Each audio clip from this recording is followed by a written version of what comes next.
menundukkan kepala.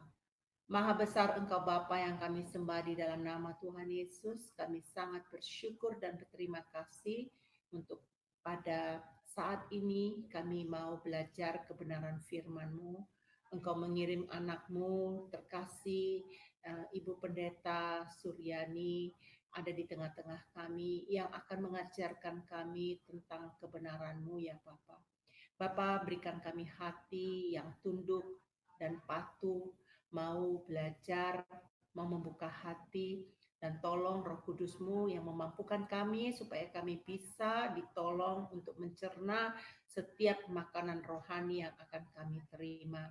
Bantu juga setiap operator, moderator yang melayani pada hari ini sehingga semua berjalan dengan lancar. Urapi hamba-Mu secara khusus Ibu Suryani ya Bapa, biar kasih anugerah-Mu senantiasa melampaui batas itu Tuhan, memenuhi dia sehingga dia dimampukan Tuhan untuk menyampaikan isi hati-Mu. Seluruh keberadaan Ibu Suryani saat ini kami serahkan di dalam tangan kasih-Mu dan kami percaya doa kami minta hanya di dalam nama Yesus dan kami terima di dalam iman kami.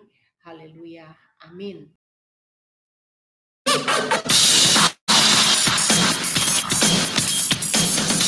Shalom semua, pada kesempatan kali ini, Sema Adonai dengan bangga memperkenalkan pengajar kita, Ibu Suryani Watimena. Dan berikut adalah profil singkat dari beliau.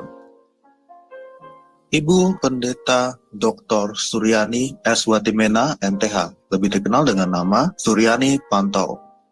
Lahir di Tanjung Uban, 11 Februari 1962. Beliau mengenyam pendidikan di SD Negeri 1, Tarempario, SMP Gideon Jakarta Utara, SMA Negeri 13 Jakarta Utara, Sarjana Teologi, School for Advanced Studies, SAS, Word of Life Philippines, Major Missiology, Third Peter Bible School, Manila, Philippines, Major Missiology, Third Peter South Bible, Reverend Crest Chalet, ST Spa, Colorado, USA, STT Inalta, Magister Theology, STT IKAT, Pasca Sarjana, Doctoral Ministry, Konversi Proses to DDH. Pengalaman pelayanan. Pengurus Bendahara Pamukri, Persekutuan Pemuda Indonesia, Youth for Christ, mengajar sekolah minggu, pelayanan dari COCM dan Berita Hidup, mengajar Bible Study Muda-Mudi Indonesia, Makati, Filipina, mengajar Bible Study khusus ibu-ibu diploma Kedutaan Indonesia Makati Filipina, penyiar radio Kristen FEBC, Far East Broadcasting Company International, pelayanan di Handicap Hospital, Colorado, pelayanan penginjilan keliling bersama tim Ambassador Internasional sebagai penerjemah dan pengkhotbah. Ditasbis menjadi pendeta oleh Sinode Gereja Kristen Sahabat Indonesia, GKSI. Sekarang jadi GSI, Gereja Sahabat di Indonesia. Mengajar di STT Inalta Jakarta, mengajar di STT Duloh Cilacap Jakarta, bendahara Yayasan STT Inalta, Gembala Sidang GSI Jemaat Shalom, Ketua Khusus Musik STT Jakarta, Yamuger, pengurus BPH Sinode GSI, bendahara umum selama 2 tahun, misionari di Kalbar bersama suami, buka training center sahabat, mengajar di beberapa STT, BMW, Aras Tamar, Eklesia, Katulistiwa, pelayanan penginjilan radio, Landak Bermazmur, penginjilan keliling pedalaman Kalbar, buka jaringan doa wanita, Kabupaten Landak, Plasrek, JDW, Kalbar, balik pindah ke Jakarta, mentor JDW Pulau Kalimantan sampai sekarang, Sekretaris Umum Sinode GSI, Badan Pertimbangan Gembala Sidang GSI, Ukemene, Fasilitator Trainer My Home, anggota Badan Pertimbangan Sinode GS, Gembala Sidang GSI Shalom, Wakil Gembala Gereja RCCG City of David, Jakarta, YouTuber anggota ASPI dengan nama channel Suryani Pantau.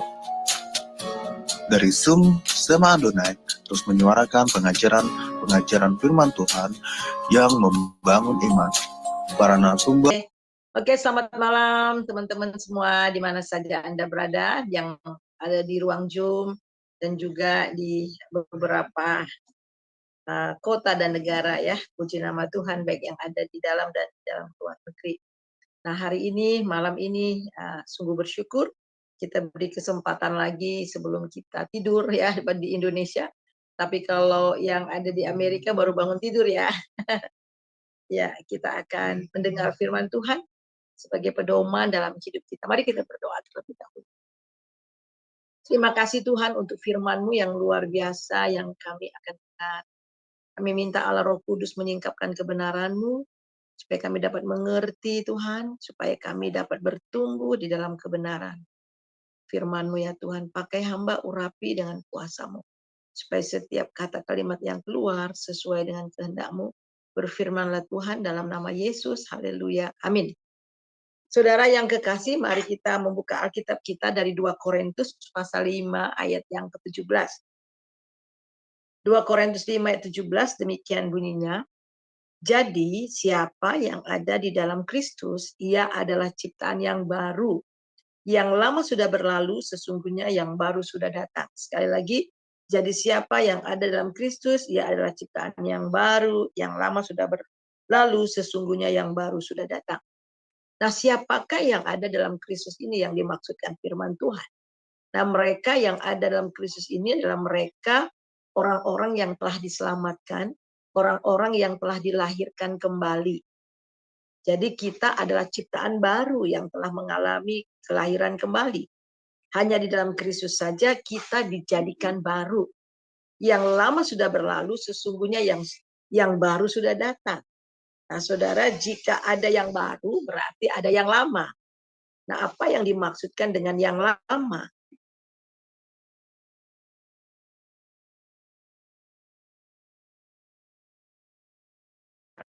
Mengenai bagaimana manusia pertama kali diciptakan. Ya, nah kita tahu bahwa manusia diciptakan menurut gambar dan rupa Allah. Mari kita kembali lihat di dalam Kejadian pasal 26 dan 27. Berfirmanlah Allah, baiklah kita menjadikan manusia menurut gambar dan rupa Allah, supaya mereka berkuasa atas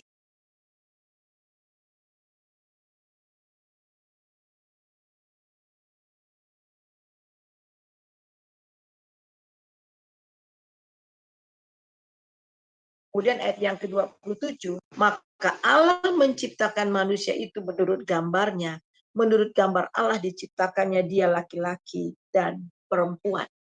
Nah, kata diciptakan, kita lihat di sini, kata diciptakan di sini dipakai kata Ibrani, yaitu bara. Bara yang artinya adalah menciptakan manusia dari yang tidak ada menjadi ada. Dari yang tidak ada menjadi ada. Jadi diciptakan menurut gambar dan rupa Allah itu artinya kita diciptakan begitu sempurna. Manusia diciptakan dalam kebenaran, dalam kesucian, dalam keadilan dan kemuliaan. Sekali lagi, manusia itu diciptakan di dalam kebenaran, kesucian, keadilan dan kemuliaan Allah. Jadi manusia adalah refleksi dari karakter ilahi. Allah itu sendiri. Jadi kata Ibrani yang dipakai itu adalah kata yang Ibrani yang serupa dengan gambar Allah, itulah teselem atau dimuth. Dalam bahasa Latin imago, similitud, teselem, artinya kemiripan, kesamaan dengan Allah. Ini berbicara tentang spiritual, intelektual, dan moralitas. Jadi Allah menciptakan kita serupa dengan gambarnya, artinya yang diciptakan dalam kekudusan, di dalam keadilan, kebenaran, kemuliaan. Jadi kita langsung mengemban daripada karakter Allah itu sendiri. Jadi manusia juga adalah makhluk yang intelektual. Jadi intelektual, manusia yang rasional, juga makhluk yang bermoral. Manusia juga diciptakan dengan memiliki pribadi. Selain manusia itu makhluk yang bermoral dan intelektual, manusia juga diciptakan sebagai makhluk yang mempunyai pribadi. Karena Allah itu adalah pribadi, maka manusia juga diciptakan secara pribadi. Nah, kita lihat di sini jadi manusia yang mempunyai personality.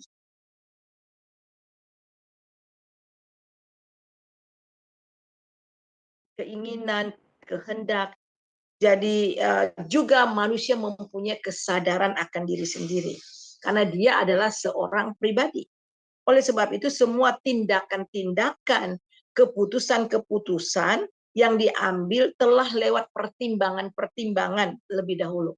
Jadi karena manusia itu seorang pribadi, jadi dia memiliki kesadaran diri, dia mempunyai kehendak diri, keinginan-keinginan diri, dan juga dia juga mempunyai pertimbangan. Nah, setiap pertimbangan, setiap tindakan yang dia mau lakukan sudah melewati pertimbangan-pertimbangan. Jadi karena memang kita diciptakan menjadi makhluk yang intelektual, maka tindakan sekecil apapun ya telah melewati pertimbangan-pertimbangan.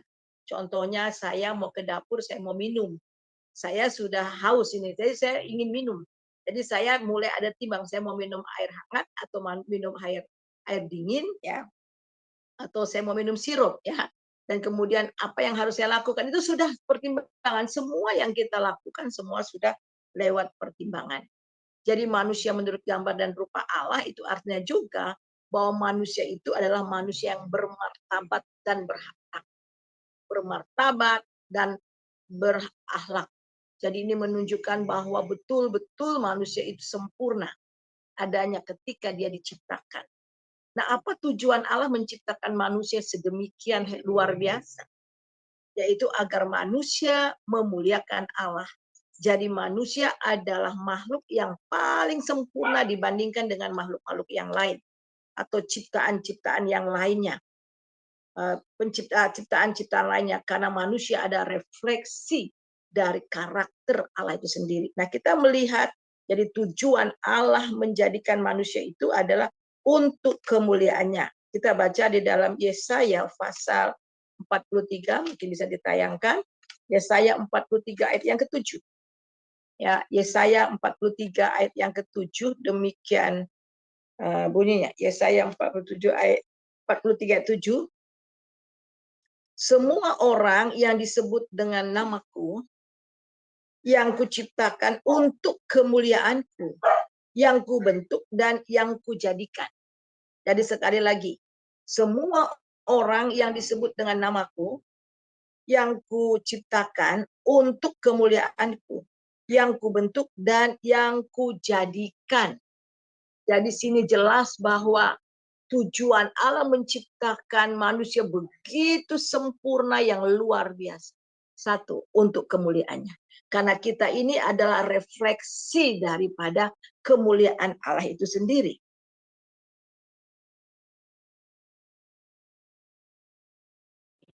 Selain itu juga perlu kita ketahui, manusia itu juga memiliki roh Allah. Nah, kita lihat bahwa manusia selain diciptakan menurut gambar dan rupa Allah, manusia juga dihembusi roh Allah. Manusia juga dihembusi oleh nafas Allah itu sendiri. Ada roh Allah yang dihembusi ke dalam hidungnya manusia. Oleh sebab itu manusia mempunyai kehidupan. Kehidupan dia disebut makhluk hidup. Saudara, tumbuh-tumbuhan disebut makhluk hidup. Ya, binatang juga disebut makhluk hidup. Tetapi mereka tidak dihembusi nafas kehidupan oleh Tuhan. Nah, mari kita baca di dalam Kejadian pasal yang kedua. Kejadian pasal yang kedua, kita baca di dalam ayat yang ke-7. Ketika itulah Tuhan Allah membentuk manusia dari debu tanah dan menghembuskan nafas hidup ke dalam hidungnya. Demikianlah manusia itu menjadi makhluk hidup. Jadi saudara, kita melihat dihembusi nafas hidup. Jadi manusia itu terdiri dari material dan material. Imaterial itu adalah jiwa dan rohnya. Kemudian kita melihat yang material itu adalah tubuhnya. tubuh kita ini, daging kita ini dari debu dan tanah. Jadi dengan kata lain bahwa kita juga mempunyai dua kehidupan, yaitu kehidupan rohani dan kehidupan jasmani. Nah, manusia menjadi ciptaan yang istimewa karena ia langsung mengemban kehidupan Allah sendiri. Jadi ketika Tuhan menghembuskan rohnya ke dalam hidungnya manusia, itu berarti manusia memiliki kehidupan Allah itu sendiri. Ada kehidupan Allah dalam kehidupan manusia. Akan tetapi Alkitab mencatat ketika manusia jatuh ke dalam dosa, gambar Allah dan gambar diri manusia telah menjadi rusak oleh dosa. Manusia telah mengambil rupa Adam. Jadi ketika manusia jatuh ke dalam dosa, Alkitab katakan semua manusia telah berbuat dosa dan telah kehilangan kemuliaan Allah. Dan manusia telah kehilangan gambar dirinya dan juga gambar Allah itu sendiri. Kita melihat itu di dalam Kejadian 5 ayat 1 dan 3. Inilah daftar keturunan Adam. Pada waktu manusia itu diciptakan oleh Allah, dibuatnyalah dia menurut rupa Allah. Laki-laki dan perempuan diciptakannya mereka. Ia memberkati mereka dan memberi nama manusia kepada mereka pada waktu mereka diciptakan. Setelah Adam hidup 100 tahun, setelah Adam hidup 100 tahun, ia memperanakkan seorang laki-laki menurut rupa dan gambarnya. Lalu ia memberi nama Set kepadanya. Perhatikan, setelah Adam hidup 100 tahun, ya, 130 tahun, ia memperanakkan seorang laki-laki menurut gambar siapa? Bukan gambar Tuhan, tapi menurut gambar daripada Adam. Itu berarti kita mewarisi dosa Adam. Lalu memberi nama Set kepadanya. Jadi dari keturunan Adam sampai kita ini telah mengambil rupa Adam yang berdosa. Jadi kita mengambil rupa Adam yang berdosa. Kita baca di dalam Roma pasal 5 ayat 12. Sebab itu sama seperti dosa telah masuk ke dalam dunia oleh satu orang. Dan oleh dosa itu juga manusia, demikian maut itu menjalar kepada semua orang. Karena semua orang telah berdosa. Telah berbuat dosa. Sebab itu sama seperti oleh satu pelanggaran, semua orang beroleh penghukuman. Demikian pula oleh satu perbuatan kebenaran, semua orang beroleh kebenaran untuk hidup. Jadi sama seperti oleh ketidaktaatan satu orang, semua orang telah menjadi orang berdosa. Demikian pula oleh ketaatan satu orang, semua orang menjadi orang benar. Wow, luar biasa. Jadi karena satu orang yang berdosa, ya, dan masuk oleh satu orang, dosa juga maut.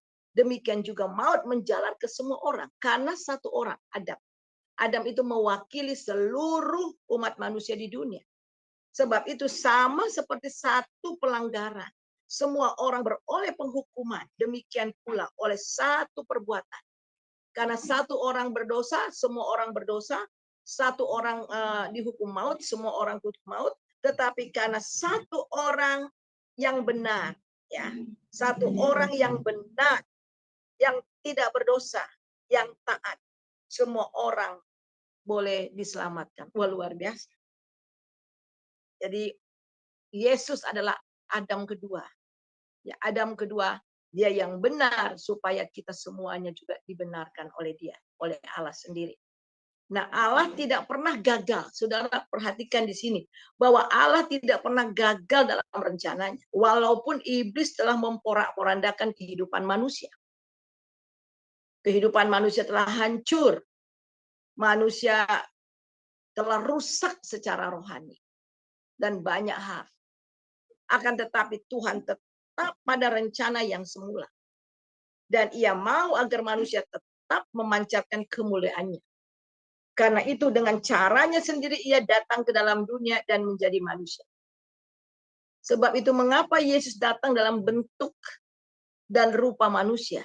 Agar lewat daging Tuhan Yesus di atas kayu salib, semua sengat maut, dosa-dosa dan pemberontakan kita ditimpakan di atas Tuhan Yesus di atas kayu salib.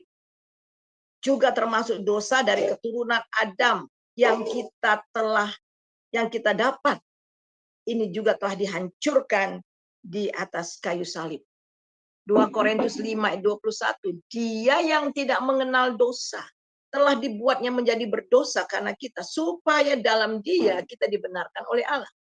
Jadi saudara, 2 Korintus 5:21 jelas mengatakan bahwa dia tidak mengenal dosa. Tidak ada dosa. Tuhan Yesus itu tidak ada dosa. Dia dilahirkan oleh Roh Kudus. Tetapi ketika di atas kayu salib menjadi berdosa. Bukan dosanya sendiri, tetapi dosa seluruh zaman. Kita catat ini, bahwa dosa seluruh zaman. Zaman dulu, sekarang, bahkan yang akan datang. Salib Yesus, Kristus, kematian Tuhan Yesus menjadi sentra dari seluruh zaman. Salib Tuhan Yesus menjadi sentra dari Alkitab. Jadi saudara, dia yang tidak mengenal dosa telah menjadi berdosa karena kita. Supaya dalam dia kita dibenarkan oleh Allah. Jadi Yesus yang tidak mengenal dosa dan tidak ada dosa sama sekali di dalamnya. Dia diperanakkan oleh Roh Kudus, sama sekali tidak berdosa karena dia adalah Tuhan. Tetapi di atas kayu salib dia dijadikan berdosa. Dagingnya menampung semua dosa manusia. Oleh sebab itulah kenapa Yesus harus menjadi daging. Supaya lewat daging Tuhan Yesus di atas kayu salib, semua dosa-dosa dalam daging kita ditimpakan di daging Tuhan Yesus. Dan dia menggenapi hukum Taurat untuk kita. Dia yang tidak mengenal dosa dijadikannya berdosa supaya dibenarkan oleh Allah. Di atas kayu salib Tuhan Yesus katakan, tetelestai, sudah selesai. Sengat maut dan hukuman maut telah diselesaikan di atas kayu salib. Dahsyat. Ya. Jadi sengat maut, hukuman maut telah diselesaikan di atas kayu salib. Dan keselamatan, kemerdekaan itu ditawarkan kepada siapa saja yang mau menerima. Nah, mari kita kembali kepada 2 Korintus 5 ayat 17. Jadi yang lama sudah berlalu, yang mana sudah berlalu? Waktu waktu manusia jatuh ke dalam dosa, dan kemudian kita melihat di sini dosa Adam yang kita terima itu sudah berlalu.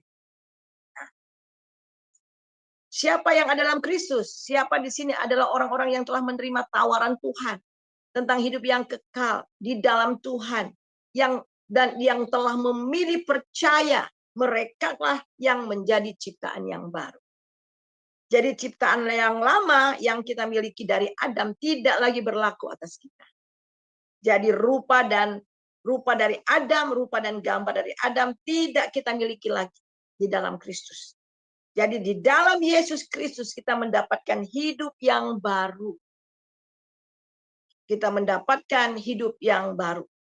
Kita baca di dalam Efesus pasal yang kedua 8 sampai 10. Sebab karena kasih karunia kamu diselamatkan oleh iman. Itu bukan hasil usahamu, tetapi pemberian Allah. Itu bukan hasil pekerjaanmu. Jangan ada orang yang memegahkan diri. Karena kita ini buatan Allah, diciptakan dalam Kristus Yesus untuk melakukan pekerjaan baik. Yaitu pekerjaan baik yang dipersiapkan Allah sebelumnya. Ia mau supaya kita hidup di dalamnya. Jadi kita mendapatkan hidup yang baru di dalam Kristus. Jadi di dalam Kristus kita menjadi ciptaan baru. Mengapa kita diciptakan? Kita diciptakan karena untuk Tuhan. Ya, diciptakan menjadi baru. Tujuan Allah yang pertama, supaya apa? Supaya kita memuliakan Allah. Nah, di dalam Tuhan Yesus, ketika manusia jatuh dalam dosa telah kehilangan kemuliaan Allah, tetapi di dalam Tuhan Yesus kita menerima itu kembali. Dan tujuannya tetap sama, supaya kita memuliakan Allah. Dan juga kita melihat di dalam ayat yang ayat 10, dengan apa kita memuliakan Allah? Dengan melakukan pekerjaan yang baik. Kita baca di dalam ayat yang ke-10. Karena kita ini buatan Allah, diciptakan dalam Kristus Yesus. Jadi kita diciptakan di dalam Yesus Kristus. Ya, itu artinya kita diciptakan dalam Yesus Kristus, diciptaan yang baru. Untuk apa? Melakukan pekerjaan yang baik. Yang dipersiapkan sebelumnya, ia mau supaya kita hidup di dalamnya. Jadi rupanya untuk melakukan pekerjaan yang baik ini, sudah dipersiapkan Allah jauh sebelumnya, sebelum dunia dijadikan. Karena memang Allah sudah merencanakan untuk menjadikan manusia. Untuk menjadikan manusia sebagai refleksi daripada kemuliaannya. Dan ini sudah dipersiapkan Allah jauh sebelumnya dunia diciptakan. Nah, untuk memuliakan Allah, tujuan Allah untuk manusia enggak pernah berubah. Jadi kita masih tetap memegang rencana Allah dalam hidup kita, yaitu untuk kemuliaannya. Dan tujuan dari hidup kita adalah untuk kemuliaannya. Apa tujuan saudara? Apa tujuan saudara yang telah Tuhan tetapkan buat kita? Yaitu untuk kemuliaan Allah. Dan salah satunya adalah kita memuliakan Allah adalah berbuat baik. Dengan perbuatan baik itu telah dipersiapkan Allah sebelumnya karena kita telah dibenarkan. Sebab itu kita mau berbuat baik.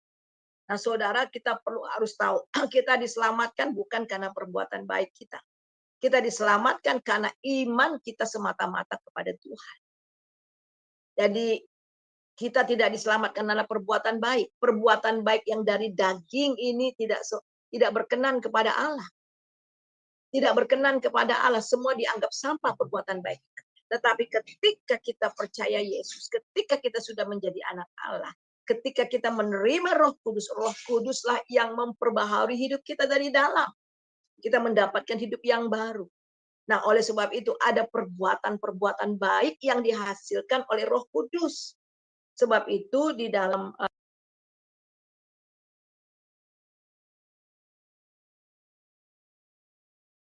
apa perbuatan adalah mati. Bukan iman plus perbuatan. Kita beriman, kemudian kita lakukan perbuatan-perbuatan, sehingga perbuatan itu melengkapi iman. Bukan seperti itu. Karena kita beriman kepada Yesus, karena kita sudah mendapatkan hidup yang baru dalam Kristus, kita mendapatkan juga perbuatan-perbuatan, hidup kita diubah, sehingga menghasilkan buah roh dalam hidup kita. Itulah perbuatan-perbuatan baik yang dikerjakan oleh Roh Kudus. Jadi kalau kita katakan kita beriman, kita sudah lahir baru, pasti hidup kita akan berubah. Pasti perbuatan-perbuatan baik yang dihasilkan oleh Roh Kudus itu menyertai kita. Jadi jelas. Nah, kita melihat ada dua kata baru ya dalam bahasa Yunani. Yang pertama itu adalah kita melihat itu adalah neos. Neos itu baru. Yang pertama itu adalah neos. Neos adalah yang dapat kita kerjakan. Yang dapat kita kerjakan, sesuatu yang dapat kita kerjakan sehingga kita berhasil. Contohnya, sesuatu yang dapat kita kerjakan itu adalah untuk menjadi baru, seperti kita merenovasi rumah atau membangun rumah. Itu yang kita kerjakan dengan tangan kita. Kita membuat baju dan sebagainya. Secara jasmani, itu dipakai kata neos. Itu sesuatu yang dikerjakan, yang menjadi baru, yang dikerjakan oleh manusia. Tetapi yang kedua, bahasa Yunani kedua untuk baru itu adalah kainos. Kainos adalah salah satu yang baru yang datang hanya dari Allah itu sendiri. Yang dihasilkan oleh Roh Kudus. Yang dihasilkan oleh Allah itu sendiri di dalam kita dan melalui kita. Jadi kainos itu adalah benar-benar baru yang belum pernah ada sebelumnya. Jadi jika dijadikan baru itu artinya kita benar-benar baru. Semua dosa-dosa kita dan pelanggaran-pelanggaran kita masa lampau sudah berlalu.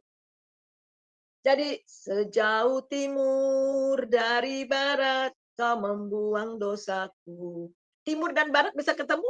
Tidak bisa. Jadi benar-benar kita ini sudah menjadi baru. Yang lama sudah berlalu. Dan saudara harus tahu, kita harus tahu, Tuhan memperhitungkan hidup kita itu dimulai ketika kita dilahirkan kembali. Jadi ketika kita percaya kepada Tuhan Yesus, ketika kita dilahirkan kembali, saudara, saat itulah kita mendapatkan hidup yang baru. Yang lama sudah berlalu. Jadi semua yang berlalu, semua kesalahan kita, dosa kita, pelanggaran kita, ya, semua pemberontakan kita di masa lampau ketika kita terima Yesus sudah berlalu. Dan Tuhan memperhitungkan hidup kita yang baru start from waktu kita born again. Nah, itu luar biasa. Ya. Oleh sebab itu firman Tuhan yang lama sudah berlalu. Jadi kehidupan baru itu start Tuhan perhitungkan, Tuhan perhatikan itu sejak kita born again. Jadi kita melihat di sini dan langsung kita juga melihat di sini bahwa kita langsung memiliki rupa dan gambar daripada Kristus. Sama seperti kita masuk ke dalam rumah yang gelap, ya. Ketika kita masuk rumah gelap gulita, tetapi ketika kita masuk rumah itu dan kita langsung nyalakan listrik, kita pencet aja listrik, ya. Apa yang jadi? Gelap itu segera sirna. Sama sekali sirna. Jadi hidup kita yang gelap, ketika Tuhan Yesus masuk dalam hidup kita, semua yang gelap itu sudah sirna, saudara. Dan sekarang ada terang Allah di dalam hidup kita. Jadi ketika kita percaya sama Tuhan Yesus, kita betul-betul sudah berpindah dari kegelapan dan masuk ke dalam terang. Kita baca di dalam Kolose. Mari kita lihat di dalam Kolose. Ya, Kolose silakan. Ini matanya agak kurang awas ini, ya. Coba bisa baca Kolose pasal yang pertama. Baik. Kolose pasal yang pertama ayat yang ke-12 sampai 14, silahkan baca. Iya. Ya. Kolose pasal Pertama. ya. Ya. Kolose pasal pertama ayat 11 dan 12 ya. Sampai 14. 12 sampai 14. 12 sampai 14.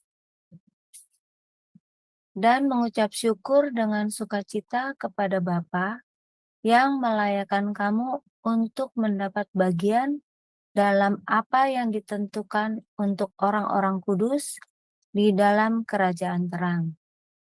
Ia telah melepaskan kita dari kuasa kegelapan dan memindahkan kita ke dalam kerajaan anaknya yang kekasih. Ayat 14, di dalam Dia kita memiliki penebusan kita, yaitu pengampunan dosa. Amin. Iya. Amin. Jadi kita mengucap syukur dengan sukacita kepada Bapa yang melayakkan kamu untuk apa? Mendapat bagian apa yang ditentukan untuk orang-orang kudus ke dalam kerajaan anaknya. Kita berpindah, saudara. Kita berpindah dari kerajaan kegelapan dan masuk ke dalam kerajaan terang anaknya. Wah, dahsyat banget. Jadi sekarang, saudara, kita ini adalah orang-orang terang. Di dalam Yohanes 8 ayat 12, maka Yesus berkata pula kepada orang banyak, katanya, akulah terang dunia, barang siapa mengikut aku, ia tidak berjalan di dalam kegelapan, melainkan ia akan mempunyai terang hidup. Akulah terang dunia, jadi Yesus itulah terang dunia. Barang siapa mengikut Yesus, barang siapa percaya kepada Yesus, menerima Dia sebagai Tuhan dan Juru Selamat dalam hidup mereka, ia tidak akan berjalan dalam kegelapan. Perhatikan, dia tidak berjalan di dalam kegelapan. Yohanes 8 ayat 12. Melainkan ia mempunyai terang hidup. Wah. Jadi kita memiliki terang hidup. Terang hidup manusia itu Yesus sendiri. Yohanes 1 ayat yang keempat. Bahwa dia itu adalah terangnya manusia. Perhatikan, Yesus berkata, akulah terang dunia. Jadi Tuhan Yesus adalah terang dunia. Dan Yesuslah terang manusia itu sendiri. Jadi ketika kita menerima Dia, maka kegelapan manusia lama kita telah berlalu. Semua dosa pemberontakan kita, segala sesuatunya telah dibuang. Karena kita sudah berpindah dari gelap, kerajaan gelap, masuk ke dalam kerajaan terang. Ayat ini mengatakan ketika kita ada di dalam Dia, tidak ada lagi berjalan dalam kegelapan, melainkan kita memiliki terang hidup. Jadi kita tidak lagi berjalan dalam kegelapan karena kita telah memiliki terang hidup. Terang hidup dari Tuhan. Inilah yang telah menciptakan kita menjadi baru. Tuhan Yesus sendiri menjadikan kita baru. Sekarang setelah kita mendapatkan kehidupan yang baru ini, Tuhan mau supaya kita tinggal di dalamnya dan menghidupi kehidupan yang baru itu. Jadi start when we born again. Setelah kita dilahirkan kembali, start dari situ, saudara. Itulah kehidupan yang dihitung oleh Tuhan. Tuhan nggak peduli masa lampau saudara kayak apa. Tuhan nggak mau tahu semua apa yang di masa lampau saudara. Semua sudah berakhir. Itu sudah disalibkan, sudah dikuburkan.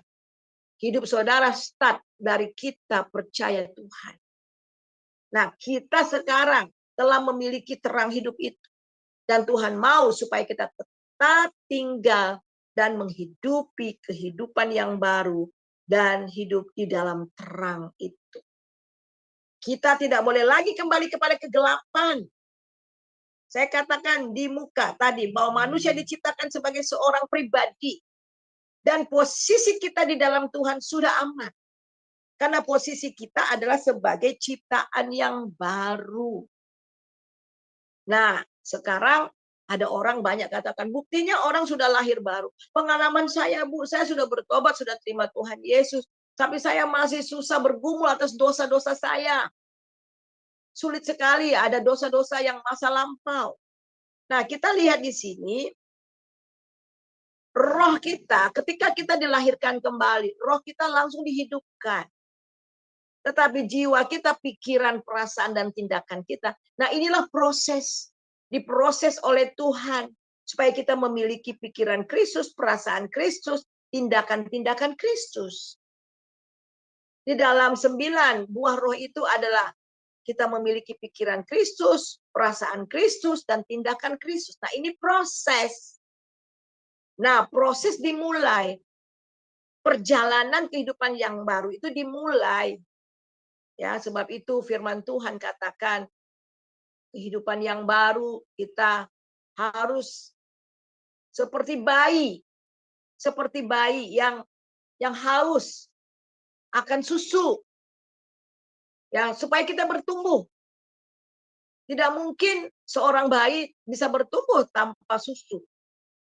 Kemudian baru makanan bubur, baru makanan yang keras. Itu proses. Jadi kita nggak langsung orang yang baru lahir, yang baru memiliki hidup yang baru langsung bisa melakukan apa-apa. Nah, kesalahan yang saya lihat, kesalahan. Terutama kalau artis-artis yang pop, yang luar biasa, yang baru saja bertobat, tapi sudah dibawa pelayanan kemana-mana bersaksi dan sebagainya. Mereka akhirnya menjadi sombong dan akhirnya banyak yang jatuh lagi. Seharusnya dibina, dibentuk ya sebagai seorang bayi yang baru lahir, dibentuk, dimuridkan sampai benar-benar mantap baru. Ya. Jadi tidak karbitan ya. Jadi memang kehidupan yang baru dimulai itulah perjalanan kehidupan kita bersama dengan Tuhan. Nah, kadang-kadang muncul dalam hidup kita manusia-manusia keinginan-keinginan yang dulu ya. Ada yang bilang, kan kita sudah dilahirkan kembali, Bu. Kita sudah ini, Bu. Ya, betul. Itu betul sekali. Tetapi satu hal yang kita harus ingat, kita punya Roh Kudus. Nah, Roh Kudus di dalam kita inilah yang diberikan Tuhan untuk kita benar-benar berjalan di jalannya Tuhan. Tuhan membuat jalan di dalam kehidupan kita oleh Roh Kudus. Roh Kudus ini yang membimbing kita. Roh Kudus ini juga yang menemplak dosa kita. Roh Kudus ini yang membimbing kita dari kebenaran kepada kebenaran. Sebab itu sebagai manusia yang baru, kita lihat tetap tinggal di dalam terang Tuhan. Bagaimana kita bisa tetap tinggal dalam terang Tuhan, tetap tinggal dalam persekutuan dan firman Tuhan, dan membiarkan Roh Kudus sekarang berkuasa sepenuhnya di dalam kehidupan kita, supaya kita hidup berkemenangan. Kita baca yang lalu, minggu lalu kita pernah baca, kita lihat lagi. Roh Kudus inilah yang membuat kita menang atas kekalahan terhadap dosa. Roma 8, ya, Roma 8 ayat 11. Roma 8 ayat 11 demikian bunyinya. Roma 8 ayat 11 sampai ayat yang ke-13. Dek bisa tolong baca? Roma 8. Iya, Bu. Ya, Roma 8 ayat ya, ayat 11 sampai ayat 13. Roma 8 ayat 11 sampai 13. Dan jika roh Dia yang telah membangkitkan Yesus dari antara orang mati diam di dalam kamu, maka Ia yang telah membangkitkan Kristus Yesus dari antara orang mati akan menghidupkan juga tubuhmu yang fana itu oleh rohnya, yang diam di dalam kamu. Jadi saudara-saudara, kita adalah orang berhutang, tetapi bukan kepada daging, supaya hidup menurut daging. Sebab jika kamu hidup menurut daging, kamu akan mati, tetapi jika oleh roh kamu mematikan perbuatan-perbuatan tubuhmu, kamu akan hidup. Amin. Iya, luar biasa. Jelas ya saudara. Jadi ada Roh Kudus. Nah, ini masih ada kaitannya dengan yang pelajaran kita yang minggu lalu ya. Karena kita punya Roh Kudus. Jadi Roh Kudus ini yang telah membangkitkan Yesus dari kematian, di sini dikatakan juga. Sekarang Roh Kudus yang telah membangkitkan Yesus dari antara orang mati, diam di dalam kamu. Maka ia juga telah membangkitkan Kristus dari antara orang mati, akan menghidupkan juga tubuhmu yang fana itu oleh Bapaknya yang diam di dalam surga. Nah ini, jadi memulai kehidupan yang baru dengan firman Tuhan, dan kemudian kita menyerahkan hidup kita kepada pimpinan Roh Kudus. Harus peka dengan Roh Kudus. Karena kita harus tahu bahwa sudah ada kuasa. Sudah ada kuasa. Kita nggak harus kalah terhadap dosa. We can say no to sin. Oleh karena apa? Di sini dikatakan siapa yang mematikan perbuatan-perbuatan daging dalam tubuh kita? Roh Kudus. Jadi Roh Kudus inilah kemenangan kita. Kita membiarkan Dia menguasai, memimpin kita, sehingga Dia sendiri yang akan, saudara, menghasilkan buah dalam kehidupan kita, yaitu buah-buah kerajaan. Dan kita sudah tahu itu, ya, sudah ini sangat populer sekali dalam Galatia. Kita lihat Galatia pasal yang kelima. Ya, Galatia pasal yang kelima. Galatia pasal 5 kita mulai baca di dalam ayat yang ke-22. Ayat 90 ya sebentar. Iya. Ya. Galatia pasal 5 kita baca ya. Ya. Ayat yang ke-22 ya. Iya, betul. Ayat 22 silakan. Sampai berapa, Bu? Ketiga. Iya. Galatia 5 ayat 22. Tetapi buah roh ialah kasih, sukacita, damai sejahtera, kesabaran, kemurahan, kebaikan, kesetiaan, kelemah lembutan, penguasaan diri. Tidak ada hukum yang menentang hal-hal itu. Amin. Ya. Iya, jadi jelas ya saudara. Jadi ini. Jadi bagaimana kita bisa menghidupi kehidupan yang baru, tidak lepas dari pimpinan Roh Kudus, membiarkan Roh Kudus menguasai kehidupan kita semuanya, kehidupan kita dalam setiap aspek, dan benar-benar dipimpin oleh Roh Kudus. Sebab itu di dalam ayat yang ke-24 di situ dikatakan Ayat ya ayat 25. Iya. Barang siapa menjadi milik Kristus Yesus, ia telah menyalibkan daging dengan segala hawa nafsu dan keinginannya. Jikalau kita hidup oleh Roh, baiklah hidup kita juga dipimpin oleh Roh. Ayat 26, dan janganlah kita gila hormat, janganlah kita saling menentang dan saling mendengki. Amin. Ayat 25, jikalau kita hidup oleh Roh, baiklah hidup kita dipimpin oleh Roh. Nah, jadi Roh Kudus itu yang menjadi pimpinan kita. Pagi-pagi ketika kita bangun, tiba-tiba Roh Kudus memberikan kepada kita haus banget dengar firman Tuhan. Haus banget baca firman Tuhan dan berdoa. Itu tuh Roh Kudus. Ya, ketika kita dalam keadaan sulit, di dalam keadaan berduka, Alkitab katakan dia adalah Roh penghibur. Dia menghibur kita. Dia memberikan keyakinan. Ketika kita putus asa, dia mengingatkan kita akan firman Tuhan. Oleh sebab itu firman Tuhan juga di dalam Ibrani pasal 3 ayat 7, jika Roh Kudus berbicara kepada kamu hari ini, jangan keraskan hatimu. Jadi jelas bahwa untuk menghidupi kehidupan yang baru, yang pertama itu kita firman Tuhan seperti bayi yang haus, yang rindu akan susu, dan kemudian kita lihat juga yang berikutnya dipimpin oleh Roh Kudus. Sehingga apa? Iman kita juga harus berkembang. Ini sangat luar biasa. Kita mulai dari iman. Kelahiran baru dimulai ketika kita percaya sama Tuhan Yesus, menerima Tuhan Yesus. Itu adalah awal di mana kita memulai perjalanan iman kita. Nah, kita lihat di dalam kita baca dalam Roma pasal yang pertama. Roma pasal yang pertama. Kita baca mulai dari ayat yang ke 16 17. Roma pasal pertama ayat 16 dan 17. Injil itu kekuatan Allah, sebab aku mempunyai keyakinan yang kokoh dalam Injil, karena Injil adalah kekuatan Allah yang menyelamatkan setiap orang yang percaya. Pertama-tama orang Yahudi, tetapi juga orang Yunani.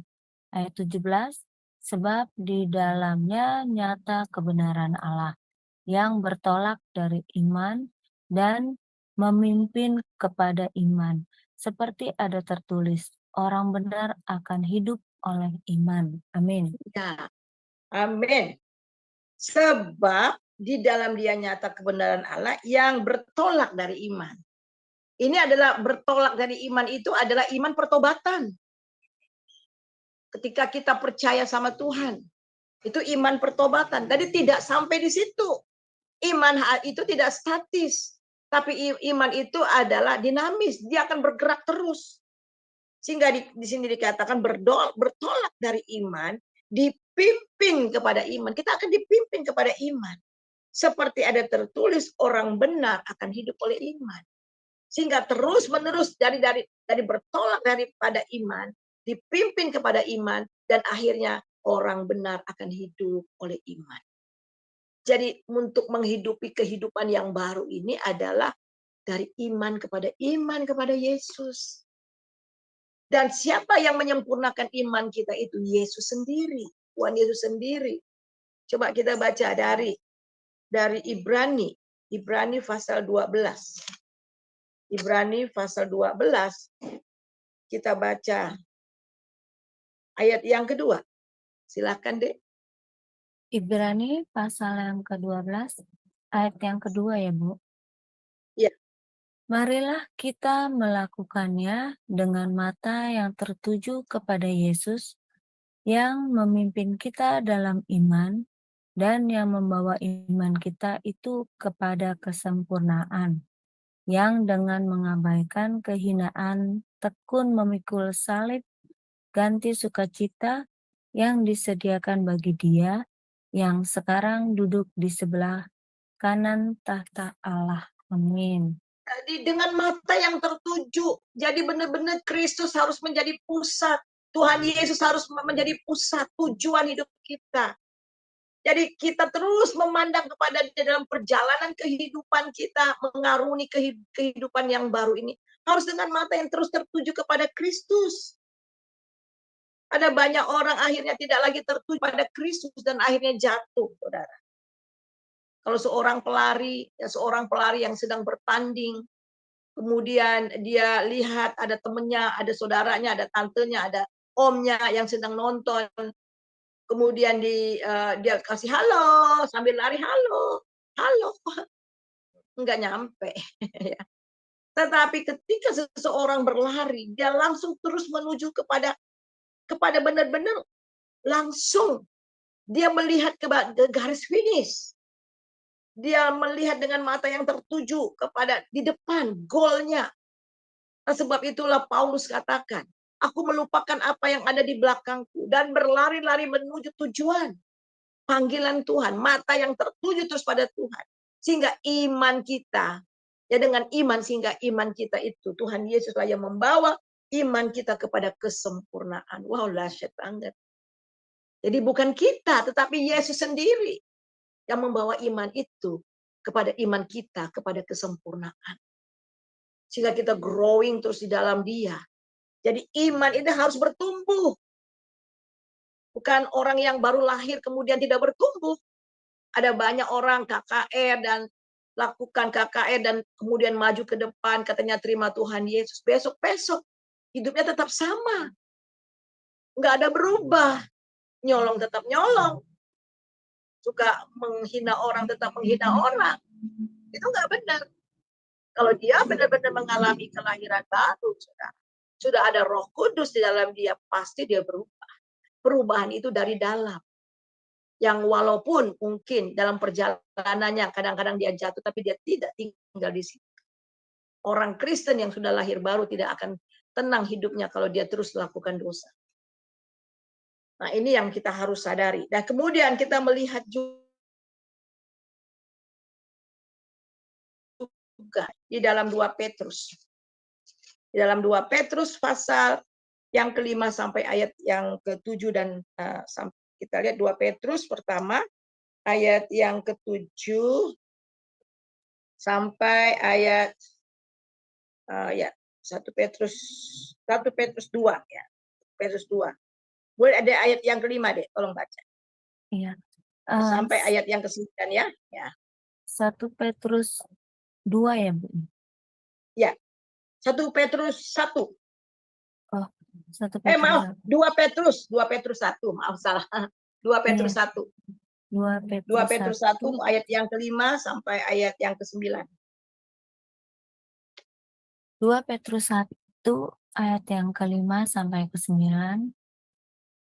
Justru karena itu kamu harus dengan sungguh-sungguh berusaha untuk menambahkan kepada imanmu kebajikan, dan kepada kebajikan pengetahuan, dan kepada pengetahuan penguasaan diri, kepada penguasaan diri ketekunan, dan kepada ketekunan kesalehan, dan kepada kesalehan kasih akan saudara-saudara, dan kepada kasih akan saudara-saudara, kasih akan semua orang. Sebab apabila semuanya itu ada padamu dengan berlimpah-limpah, kamu akan dibuatnya menjadi giat dan berhasil dalam pengenalanmu akan Yesus Kristus Tuhan kita. Tetapi barang siapa tidak memiliki semuanya itu, ia menjadi buta dan picik, karena ia lupa bahwa dosa-dosanya yang dahulu telah dihapuskan. Amin. Amin. Nah ini, ya, kalau semuanya ada pada kita, di iman itu bertumbuh terus. Ya, kita lihat itu dalam ayat yang ke-5. Ya, justru karena itu kamu harus dengan sungguh-sungguh berusaha untuk menambahkan kepada imanmu kepada kebajikan. Kebajikan pengetahuan tentang penguasaan diri kepada ketekunan kesalehan. Dan kepada kesalehan, kasih akan saudara-saudara. Kasih akan saudara-saudara, kasih kepada setiap orang. Jadi ini pertumbuhan iman, saudara. Jadi iman itu bukan hanya sekedar satu definisi atau satu sesuatu yang kita bangga-banggakan. Tetapi iman itu harus diaplikasikan dalam kehidupan kita yang nyata. Iman yang bertumbuh itu adalah iman yang membawa karakter ilahi. Nah, di dalam di situ ada 7 karakter yang akan kita terima ketika kita bertumbuh. Nah, tingkat iman yang paling tinggi itu adalah kasih. Bukan hanya kasih kepada kita sesama saudara seiman, tapi juga kasih kepada orang lain. Dan yang sangat luar biasa, kalau semuanya itu ada pada kita, semua itu ada pada kita di dalam ayat yang ke-8. Sebab apabila semua itu ada padamu dengan berlimpah-limpah, kamu akan dibuatnya menjadi giat dan berhasil dalam pengenalan. Jadi justru itu kita menjadi kuat. Kita semangat yang daripada Tuhan, dibuatnya berhasil. Tetapi kalau tidak bertumbuh, kita lupa bahwa kita pernah terima Yesus, bahwa kita pernah dosa-dosa kita pernah diampuni. Karena apa? Mereka tidak bertumbuh, mereka lupa bahwa dosa-dosa mereka itu sudah diampuni. Sehingga ayat yang ke-10, karena itu saudara-saudara, berusahalah dengan sungguh-sungguh supaya panggilan dan pilihanmu makin teguh. Sebab jikalau kamu melakukannya, kamu tidak akan pernah tersandung. Dengan demikian, kepada kamu akan dikaruniakan hak penuh untuk memasuki kerajaan kekal, yaitu kerajaan Tuhan dan juru selamat kita. Nah ini, jadi perjalanan kita itu memang perjalanan ke depan. Nah kemudian kita melihat lagi di situ, saudara. Dan apa lagi yang harus kita untuk mengadakan untuk semua itu, ya, untuk supaya kita terus-menerus tetap fokus kepada Tuhan. Hidup di dalam terang Tuhan yang terus-menerus. Hidup di dalam kejujuran. Jujur terhadap diri sendiri, jujur terhadap orang lain, dan jujur terhadap Allah. Ya, kita akan melihat di dalam 1 Yohanes 1. Ya, ini selesai. Kita ada tanda jawab ya, nanti minggu depan saya akan lanjutkan lagi ya. Kita melihat 1 Yohanes pasal yang pertama. Kita baca bagaimana kita menghidupi kehidupan terang itu. Tadi sudah saya terangkan. Yang pertama itu kita seperti bayi yang baru lahir, dan kemudian kita dipimpin oleh Roh Kudus. Kemudian kita bertumbuh dalam iman. Bagaimana kita bisa bertumbuh dalam iman? Sekali lagi ya, dengan firman Tuhan juga, dengan terus memandang kepada Tuhan, membina hubungan yang terus-menerus dengan Tuhan, dan membiarkan Roh Kudus bekerja. Dan yang berikutnya itu adalah tetap tinggal di dalam terang Tuhan. Nah, tetap tinggal di dalam Tuhan, terang Tuhan. Kita 1 Yohanes 1 ayat yang 7. Kita lihat 1 Yohanes 1 ayat yang 7. Mulai ayat yang kelima maksud saya. Iya. Mulai dari ayat yang kelima. 1 Yohanes 1 ayat yang kelima sampai ke-7. Allah adalah terang, dan inilah berita yang telah kami dengar dari Dia, dan yang kami sampaikan kepada kamu. Allah adalah terang, dan di dalam Dia sama sekali tidak ada kegelapan. Jika kita katakan bahwa kita beroleh persekutuan dengan Dia, namun kita hidup di dalam kegelapan, kita berdusta dan kita tidak melakukan kebenaran. Tetapi jika kita hidup di dalam terang, sama seperti Dia ada di dalam terang, maka kita beroleh persekutuan seseorang dengan yang lain. Dan darah Yesus anaknya itu menyucikan kita daripada segala dosa. Amin. Iya, wah luar biasa ya. Jadi kita harus tahu. Tadi sudah dikatakan orang yang diciptakan baru itu adalah orang yang di dalam Tuhan. Di dalam Yesus. Yesus, akulah terang dunia, kata Tuhan Yesus. Dan di sini Allah adalah terang. Jadi kalau kita tinggal di dalam Tuhan Yesus sebagai ciptaan yang baru harus tinggal dalam terang. Karena kita sudah berpindah dari gelap kepada terang. Hidup dalam terang itu artinya hidup kejujuran, jujur. Jujur terhadap diri, jujur terhadap orang, jujur terhadap Allah. Tidak ada dusta di antara kita. Nah, itu ya. Enggak ada dusta. Hidup yang transparan, dilihat atau tidak dilihat orang. Hidup kita tetap sama. Jangan sampai di luar sana kita memiliki kehidupan yang kacau balau. Nah, kita melihat bagaimana Paulus di dalam 2 Korintus 4 ayat kedua. Tetapi kami menolak segala perbuatan tersembunyi yang memalukan. Ada banyak orang begitu luar biasa di depan. Tapi ternyata mempunyai kehidupan yang tersembunyi. Di balik sana, kehidupannya kacau. Nah, kata Paulus, kami menolak semua perbuatan tersembunyi yang memalukan. 2 Korintus 4 ayat 2. Kami tidak berlaku licik, kami tidak memalsukan firman Allah. Sebaliknya kami menyatakan kebenaran. Dan dengan demikian kami menyerahkan diri kami untuk dipertimbangkan semua orang di hadapan Tuhan. Ingat, tujuan Tuhan menyelamatkan, tujuan Tuhan menciptakan kita, menyelamatkan kita untuk kemuliaan Tuhan. Kita hanya dapat merefleksikan kemuliaan Tuhan itu kalau kita benar-benar hidup di dalam terangnya Tuhan. Sehingga karakter daripada Tuhan itu akan nampak dalam kehidupan kita. Jadi kata Paulus, silahkan pertimbangkan hidup kami. Ketika dipertimbangkan dan akhirnya mereka tidak dapat menemukan kesalahan. Saya ingat dulu Ahok ya, dibilang korupsi gini-gini, akhirnya diselidiki, dicari kebenarannya, dia nggak korupsi. Nah itu, orang bisa saja menjelek-jelekkan kita, orang bisa saja gosip ya yang nggak benar, tetapi dibawa, kamu silakan mempertimbangkan kami, bawa ke pengadilan, ayo cepat. Ternyata mereka jujur dan bersih. Nah itu, jadi betul-betul kata Paulus menghidupi kehidupan yang baru ini benar-benar kehidupan dalam terang. Kalau terang, tinggal dalam terang, nggak ada yang dapat disembunyikan, semua terang kok. Orang yang dalam terang yang nggak ada hidup yang sembunyi-sembunyi, kamu semua diterangi oleh Tuhan.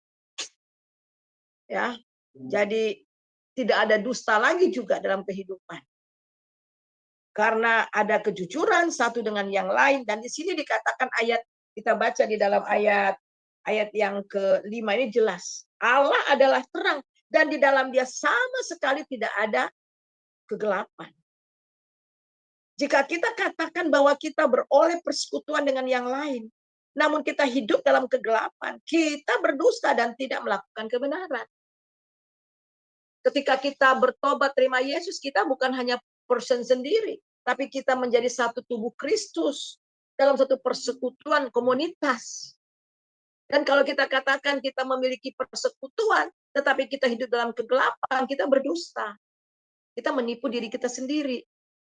Akan tetapi, ayat yang ke-7, tetapi jika kita hidup dalam terang, sama seperti dia ada dalam terang, maka kita beroleh persekutuan seorang dengan yang lain.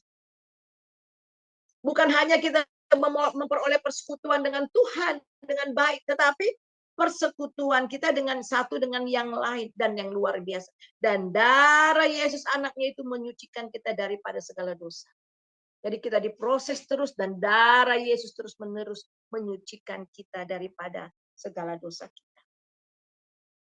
Jadi kita lihat di sini bahwa berjalan dalam terang atau berjalan hidup yang baru adalah lewat darah Yesus kita disucikan, hidup di dalam terang Tuhan.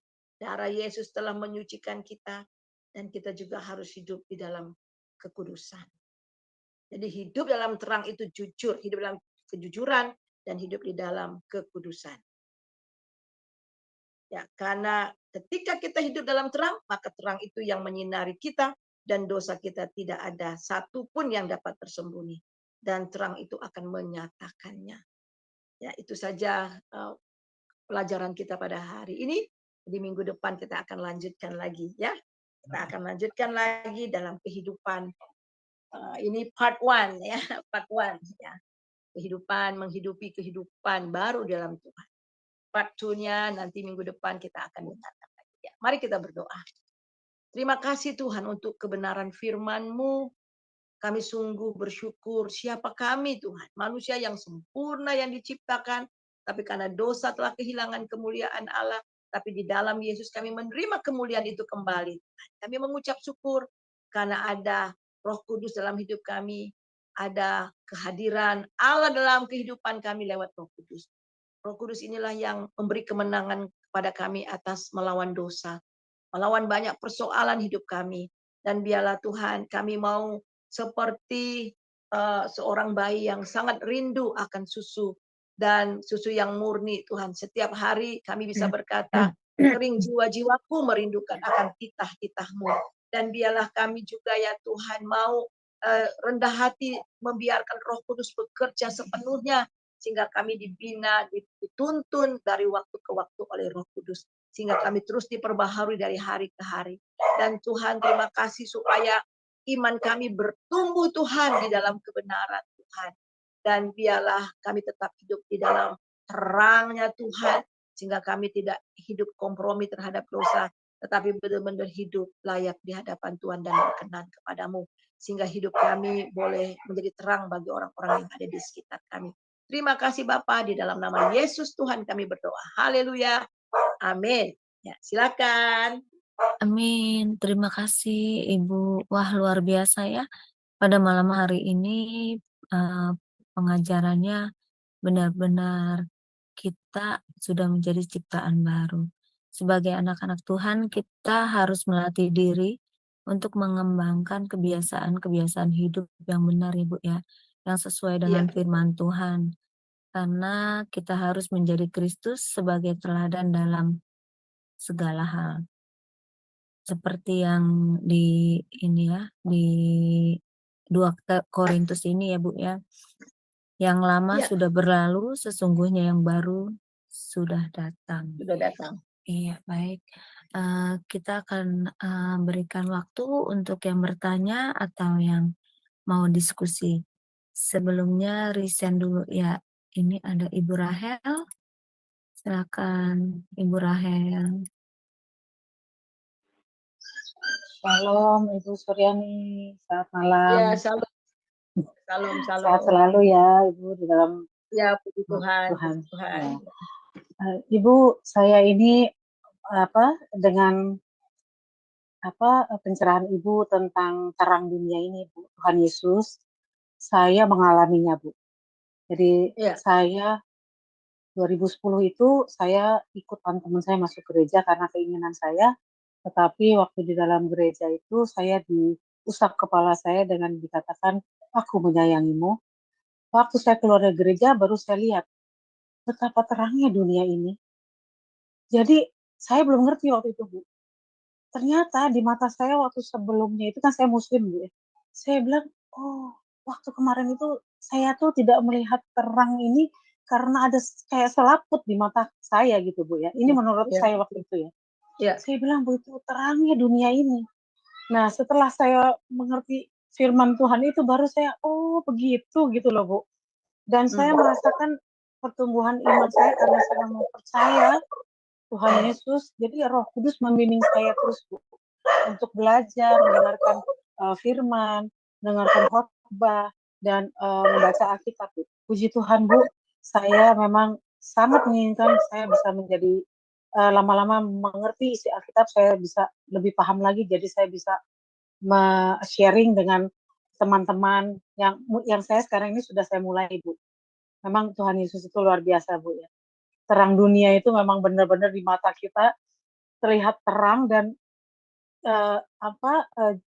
jiwa saya itu dan hati saya itu memang berubah total. Jadi saya selalu merindukan masuk gereja, merindukan dengar pengajaran-pengajaran, Bu. Memang luar biasa, Bu. Puji Tuhan, saya sudah diselamatkan Tuhan Yesus dan dipilih. Dan saya terus mendengarkan, Bu. Dan terima kasih, Bu, menguatkan saya lagi dengan pencerahannya. Begitu. Terima kasih, Bu. Tuhan Yesus memberkati. Baik, terima kasih Bu Rahel. Sama-sama. Dan iya. Dan ini ada lagi Ibu Aling. Ya, silakan Ibu Aling. Silakan Bu Aling.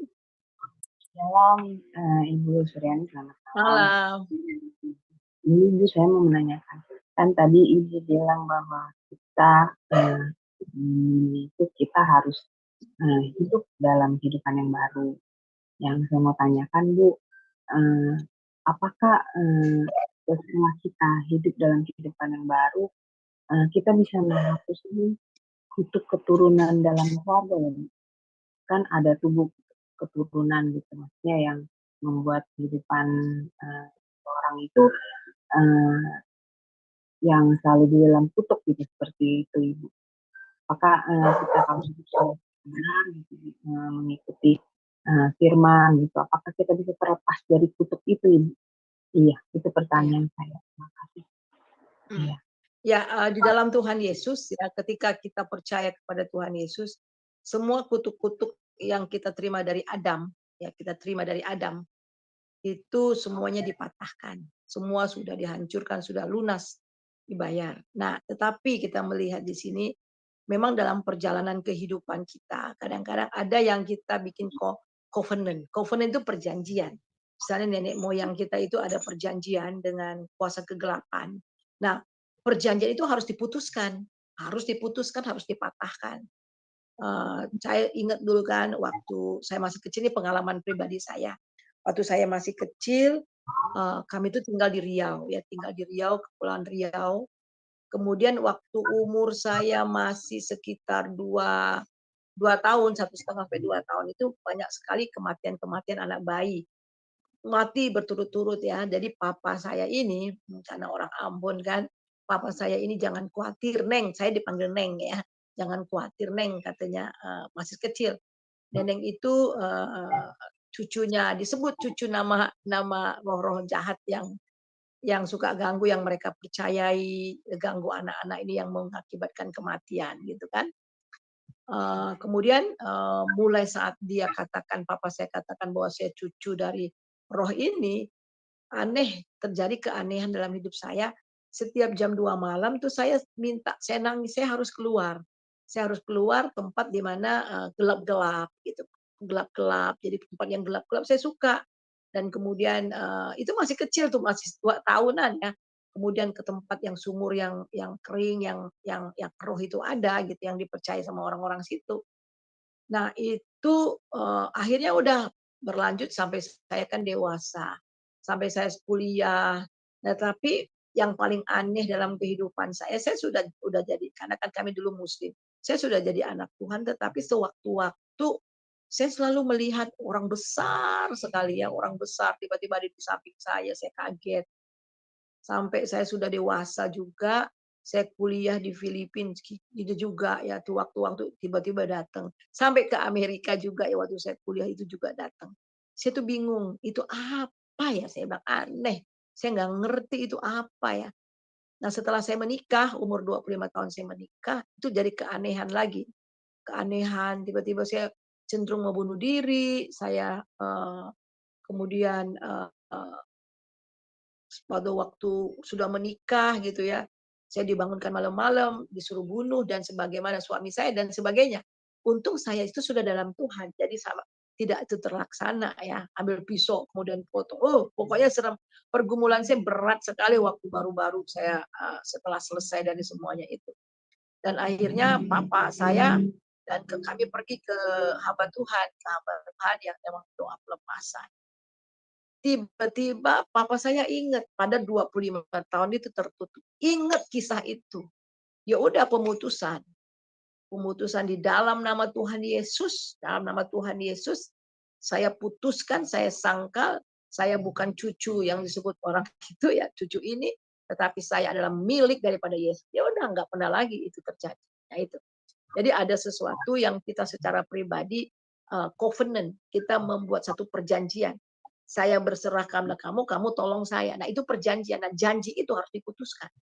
Nah ini, sehingga janji itu akhirnya mendatangkan janji kepada kuasa kegelapan itu mendatangkan kutuk, saudara. Nah itu, tetapi oleh kuasa darah Yesus ya diputuskan. Jadi kira-kira seperti ibu, ya bu ya, ya, ya. Tapi memang maksudnya selain kita mengusahakan kehidupan kita yang baru sesuai dengan kebenaran firman, kita juga harus memutuskan kutuk keturunan itu ya Bu ya, dari maksudnya dari keluarga kita. Seperti itu ya Ibu yang benarnya ya. Ya, ya. Terima kasih ya Ibu untuk penjelasannya. Ya, Tuhan sama-sama. berkati. Iya, baik. Siapa lagi yang mau bertanya? Silakan, atau saya sambil menunggu yang lain ya. Atau Ibu Aling masih ada? Shalom, Ibu Aling masih mau bertanya? Sudah itu aja. Iya. Iya. Oh, Ibu Rahel. Iya, silakan Ibu Rahel. Masih mau bertanya Ibu Rahel? Iya, Bu Suryani, ini saya dengar mengenai kutuk. Nah, saya ingin bertanya juga, jadi kita sendiri bisa melepaskan kutuk itu di dalam nama Tuhan Yesus Kristus, Bu?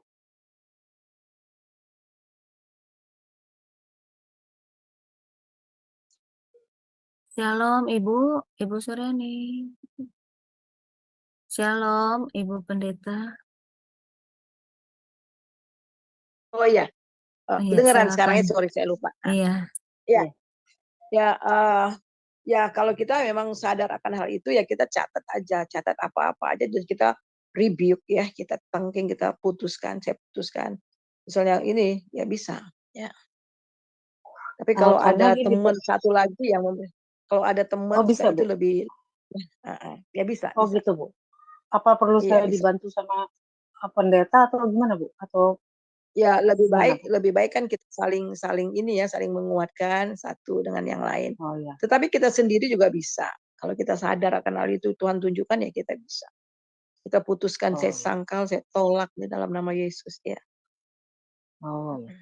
Karena ini Bu, saya ini nggak tahu nih turunan sendiri anak pertama tuh itu selalu dari yang ke bawah ini ponakan anak itu semuanya anak pertama belum married, yang married malah yang kedua semua gitu. Dan Gitu itu ya. di atas saya juga gitu. Jadi tante-tante saya banyak yang nggak married gitu.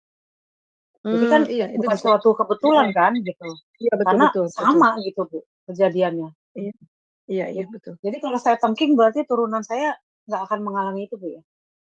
Iya, jadi ibu yang sadar, ibu yang sudah sungguh dalam Tuhan, ya keturunan ibu Langsung aja ya. ibu nyatakan dia akan menikah, mendapat hidup yang baru. Jadi Oh ya. nyatakan firman Tuhan. Perkatakan firman dan kemudian tengkingnya ya. Oh ya, baik. Ya, terima kasih Bu. Tapi Bu, memang kalau boleh lebih firman Tuhan yang mana Bu ya? Supaya saya Ya. lebih fokus Bu. Ambil firman Firman Tuhannya yang Tuhannya. mana Ibu?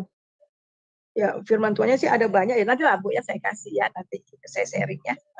Oh ya, nanti ya. Saya titip ya Bu. Terima kasih Ibu Suryani. Ya. Halo. Di YouTube saya, halo, di YouTube saya lihat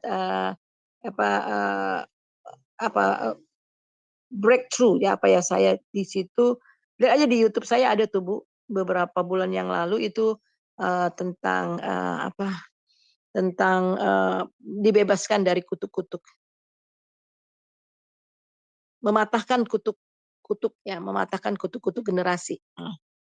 Ada, jadi Ibu bisa lihat ya di YouTube saya Suryani, nanti lihat aja nanti atau nanti saya sharing ya, dan itu bagaimana mematahkan kutuk generasi. Ya. Iya, baik. Nanti kita bantu share, kirim ke Ibu Rahel ya. Iya, betul. Iya, baik. Masih ada yang mau bertanya atau bagaimana? Atau ada yang mau diskusi, silakan. Iya, sama-sama. Ya, kalau belum ada, saya yang bertanya ya, Bu. Iya, boleh. Jadi ini ya, Bu ya, kita yang sudah menjadi ciptaan baru itu harus tetap pada firman-Nya ya. Jangan sampai kita tuh apalagi seperti yang tadi Ibu bilang kan, kita harus jujur gitu ya, Bu ya. Jujur itu dalam segala hal. Saya jadi ingat ya satu teman saya gitu. Saya juga nggak tahu ya apakah dia sudah lahir baru atau belum, tetapi saat dia mengalami masalah itu, Hmm. kan dia sudah doa puasa, tetapi ya yang harus terjadi ya terjadi gitu ya kan. Maksudnya Hmm. akhirnya dia pisah dengan suaminya. Nah itu, dia mengalami kekecewaan. Hmm. Apakah itu sama saja seperti, eee, dia tidak jujur dengan Tuhan gitu, Bu? Maksudnya gini, eee, ada satu hal dosa yang kita lakukan, tetapi kita tidak mau bilang sama Tuhan.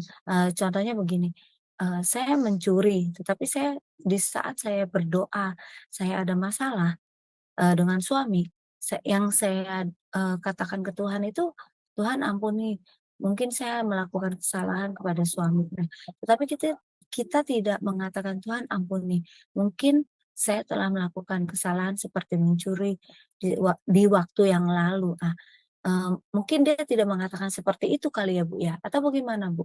Kan harus jujur gitu ya? Iya. Ya memang, firman Tuhan kan, mengatakan di Yakobus 5:16 ya, doa orang benar itu, besar khasiatnya, tetapi sebelum itu harus saling mengaku dosa. Nah ini, jadi seringkali kita doa-doa tetapi, dosa kita nggak bereskan, makanya Tuhan nggak jawab. Ya, di dalam, Yakobus Yakobus 5 ayat yang ke-16, ayat yang 16, demikian bunyinya. Dulu 19 ya. Karena itu hendaklah kamu saling mengaku dosamu. Jadi harus ada pengakuan dosa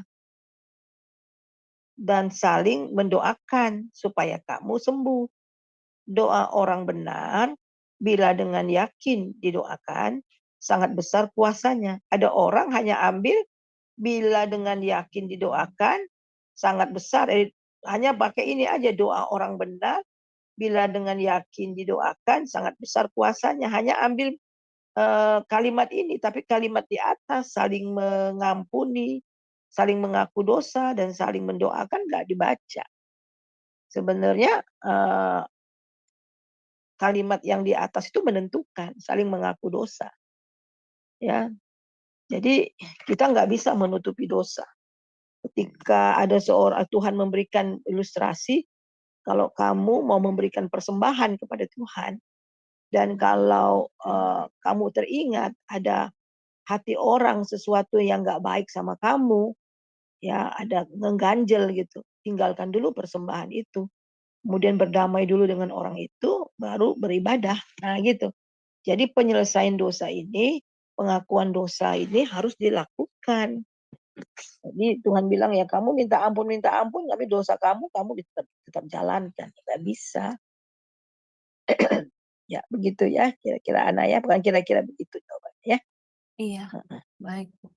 Ya karena, banyak orang yang kecewa ya, Bu, ya, karena doanya tidak terjawab. Mungkin salah satu dari itu kali ya, Bu, karena, eee, Iya, selalunya kan pasti bilang, "Tuhan itu kan maha segala-galanya, tapi kenapa iya. doa saya tidak terjawab?" Nah, itu banyak orang yang Hmm. kecewa dan tidak mengerti bahwa, harus jujur sama Tuhan. Nah itu, Betul. makanya harus, kita tuh harus banyak baca firman gitu ya, Bu. Jadi kita tuh paham, karena kan kalau kita kurang baca Alkitab juga dan bertanya ya, kalau kita kurang bertanya sama, kayak, pendetanya, itu juga, masih, kurang paham lah ya, Bu, ya. Dan akhirnya bisa Iya. kecewa orang itu kan, gitu. Wah, luar biasa ya, Hmm. benar. Ya. Baik, Jadi ini kita harus tahu jawaban doa itu ada 3, iya, tidak, tunggu. Nah gitu. Jadi ada 3 jawaban doa, kita harus tahu. Tidak selalu Tuhan bilang iya, tapi Tuhan bilang tidak. Emang Tuhan nggak mau umpamanya, Tuhan itu dia jodoh saya tolong dong Tuhan, saya pengen jadi sama dia Tuhan. Tolong Tuhan, dan Tuhan tahu masa depan kita kalau seandainya kita menikah dengan orang ini. Makanya Tuhan gak jawab gitu. Sama seperti seorang anak ingin main pisau yang tajam, mamanya dia minta merengek-rengek, tetap mamanya nggak kasih. Karena itu membahayakan dia gitu. Jadi jadi sebab itu dia minta, Tuhan nggak jawab. Nah kalau nggak jawab itu berarti itu Tuhan tahu yang terbaik buat kita. Gitu. Kita kan nggak tahu apa yang masa depan kita. Ke depan kita itu mau jadi apa. Tapi Tuhan tahu. Tapi karena dia mengasihi kita, dia cegah. Dia cegah hingga nggak dijawab doa itu. Harusnya ketika nggak dijawab itu berarti itu adalah haknya Tuhan. Kemudian yang ketiga tunggu. Nah tunggu. Abraham aja nunggu doanya lama sekali sampai 25 tahun. Ada yang kita harus tunggu bertahun-tahun gitu. Kenapa? Tuhan mau mendidik kita untuk kita sabar. Di dalam menantikan itu kita sabar. Dan bukan hanya sabar, iman kita bertumbuh. Jadi kita melihat, kita tetap iman. Abraham walaupun sudah tua, tetapi imannya terus bertumbuh ya. Sehingga dia bertumbuh dan dia tidak sama sekali lemah. Dan Sarah peranakannya sudah kering gitu. Nah ini, jadi ada iya, tidak, tunggu. Nah yang mana kita ya? Itu Anda Iya, doa. betul ya Bu. Saya jadi ingat waktu saya minta sama Tuhan, saat saya berdoa ya, minta sama Tuhan kasih kesempatan satu orang ya, itu supaya dia jangan diambil dulu. Ya mungkin seperti yang Ibu tadi katakan, tidak, karena emang pada akhirnya dia meninggal ya. Ya karena Iya, Tuhan tahu masa depan dia gitu ya Bu ya, iya betul, apa yang iya akan betul. terjadi gitu. Nah itu saya juga sempat berpikir seperti itu loh Bu. Saya sempat berpikir, mungkin kalau dia hidup, Tuhan dia belum tentu ya, dia belum tentu mau terima Yesus kan begitu. Karena dia belum kenal Yesus. Jadi saya ambil positifnya tuh di situ, karena saat itu saya benar-benar saya begini Bu, orangnya tuh, saya kalau berdoa ya minta sama Tuhan, awalnya tuh, saya berdoa minta sama Tuhan, "Tuhan tolong, saya berharap banget begini," gitu kan. Tapi, saya tunggu berapa hari gitu ya Bu, setelah itu saya mikir, mungkin Tuhan, tahu ke depannya itu bukan mungkin ya, Tuhan tuh tahu apa ke depannya yang baik dan yang Betul, buruk. Jadi saya harus, mengerti bahwa, oh ini nggak harus terjadi, memang Tuhan tidak izinkan. Gitu. iya. Ya sering kali begitu ya. Kadang-kadang untung ya, karena Tuhan itu baik banget. Aduh, kok tiba-tiba saya itu ada tugas banyak banget di sana. Kayak ada kesaksian-kesaksian pesawat terbang jatuh kan. Oh, Iya, tiba-tiba dia terlambat, dia punya taksinya macet terlambat, dia marah-marah kan. Tahu-taunya pesawatnya jatuh gitu loh yang harusnya ditumpangi. Nah kayak gitu. Jadi kita tuh harus tetap bersyukur sama Tuhan. Tuhan tahu yang terbaik buat kita. Karena kita anaknya. Saya seorang mama, ketika saya tahu bahwa anak-anak saya yang waktu masih kecil ini melakukan sesuatu yang sangat membahayakan, ya saya cegah gitu loh. Tetapi dia minta apa saja, nggak minta pun saya sediakan. Itu Bapak. Belum kita minta ya baru kepikiran Tuhan udah sediakan. Karena dia tahu yang iya, terbaik buat kita. Bahkan dia katakan Bapak tahu apa yang kita perlu. Ya kalau burung pipit aja dia pelihara, masa kita nggak dipelihara. Dan bahkan rambut kita di kepala dia tahu berapa jumlahnya. Tidak sehelai rambut pun jatuh tanpa pengetahuan Tuhan. Jadi pemeliharaan Tuhan, penyertaan Tuhan, penyediaan Tuhan itu sempurna dalam hidup kita. Ya, sempurna yang luar biasa ya dalam hidup kita. Jadi kita nggak ragukan. Tapi ada yang bilang, kenapa Bu saya harus mengalami masa-masa paceklik? Ya kalau kita nggak pernah mengalami masa paceklik, kita nggak tahu bersyukur sama Tuhan. Paulus katakan, aku dapat mencukupi segala keadaan. Aku tahu namanya itu kelimpahan. Aku tahu juga itu namanya kekeringan. Nah, jadi sehingga kita setelah mengalami masa itu, masa-masa sulit itu kita udah nggak bergantung sama Tuhan, bergantung sama sama duit lagi. Kita kan kalau ada duit udah kosong sedikit kita panik lah apa atau gimana besok. Nah kadang-kadang selama kita masih panik sebelum kita menang atas semua itu, Tuhan biarkan sampai kita menang gitu loh. Gitu. Iya. Untuk diminta Tuhan sabar. Tuhan kasih situasi yang membuat kita nggak sabar sampai kita belajar sabar dengan situasi itu gitu. Ya, jadi emang cara tuh kerja Tuhan itu beda ya.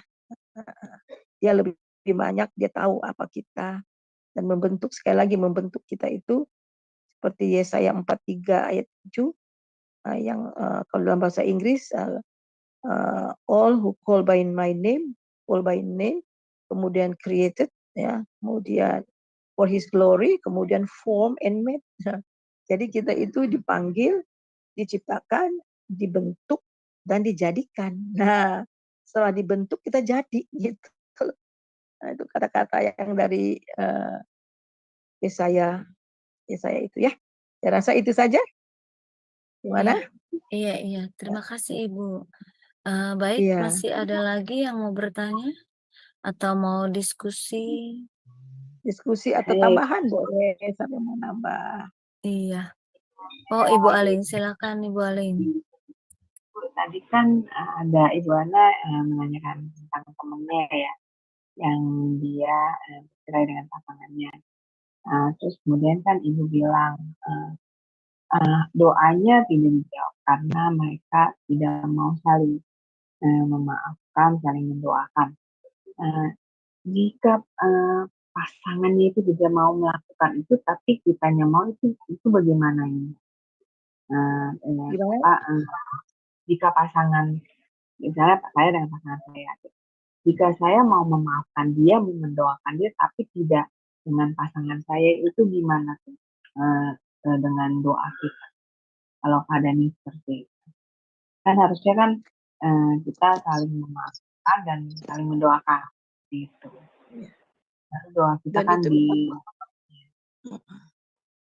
itu memang harga mati sih ya, bukan harga mati ya, memang itu udah ketetapannya begitu ya, memang harus saling memaafkan. Selama tidak saling memaafkan ya masalah ya. Selama saling tidak mengakui dan tidak memaafkan, ya masalah tetap ada. Nggak ada jalan keluar. Walaupun cuma sepihak ya. Iya, jadi memang harus benar jujur ya, memang harus. Sebenarnya keterbukaan itu sebenarnya kalau mengaku kan kejujuran. Sekali lagi keterbukaan. Nah, keterbukaan itu adalah awal dari pemulihan. Ketika tidak mau mengakui kesalahan-kesalahan yang telah dibuat, masalah.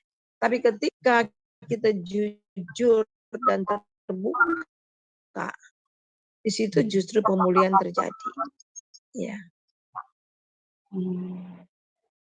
Makanya kenapa keluarga dan itu seperti itu ya, maksudnya keadaannya. Jadi misalnya istrinya karena kekerasan hati ya, karena kekerasan hati seseorang. Jadi memang kehidupan ini memang ada pilihan-pilihan.